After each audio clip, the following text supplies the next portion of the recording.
یعنی پچھلے 500 سال میں مسلمانوں کا دنیا کے علم میں کوئی کنٹریبیوشن نہیں ہے۔ آپ کوئی دو چیزیں بھی ایسی نمائندہ چیزیں نہیں بتا سکتے۔ اس میں جو پستی آئی ہے وہ ہم سب پر بالکل عیاں ہے۔ یعنی مسلمانوں کی جو بڑی سلطنتیں رہی ہیں، جیسے سلطنت عباسیہ سی، جیسے ہسپانیہ کی سلطنت تھی، ان کے زوال کے بعد جب عثمانیہ سلطنت قائم ہوئی تو اس کا رجحان علمی ترقی کی طرف نہیں تھا۔ وہ بنیادی طور پر جنگجو لوگ ہیں، انہوں نے اس لحاظ سے اپنی برتری بھی قائم رکھی، اور ابتدا میں وہ بعض چیزوں میں دوسری قوموں سے ممتاز بھی تھے۔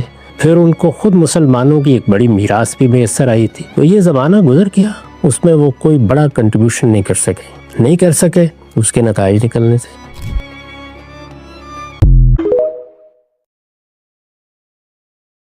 یعنی پچھلے 500 سال میں مسلمانوں کا دنیا کے علم میں کوئی کنٹریبیوشن نہیں ہے۔ آپ کوئی دو چیزیں بھی ایسی نمائندہ چیزیں نہیں بتا سکتے۔ اس میں جو پستی آئی ہے وہ ہم سب پر بالکل عیاں ہے۔ یعنی مسلمانوں کی جو بڑی سلطنتیں رہی ہیں، جیسے سلطنت عباسیہ سی، جیسے ہسپانیہ کی سلطنت تھی، ان کے زوال کے بعد جب عثمانیہ سلطنت قائم ہوئی تو اس کا رجحان علمی ترقی کی طرف نہیں تھا۔ وہ بنیادی طور پر جنگجو لوگ ہیں، انہوں نے اس لحاظ سے اپنی برتری بھی قائم رکھی، اور ابتدا میں وہ بعض چیزوں میں دوسری قوموں سے ممتاز بھی تھے۔